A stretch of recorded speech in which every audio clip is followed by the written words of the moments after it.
Hi everyone, I'm Suyuk from Online Help Guide, and in this video I will show you how to change search engine of Tonkeeper. Switching search engines can improve your browsing experience by aligning it with your preferred search provider.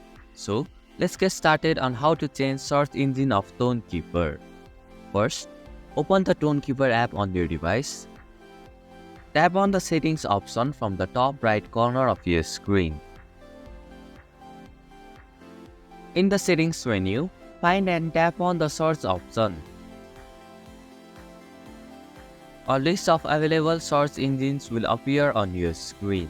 Select the search engine that you prefer by tapping on it and set it as your default. And this is how you can change search engine of Tonkeeper. Thank you for watching Online Help Guide. Hope this video was helpful. If it was, then hit the like button and comment down if you have any questions or feedback.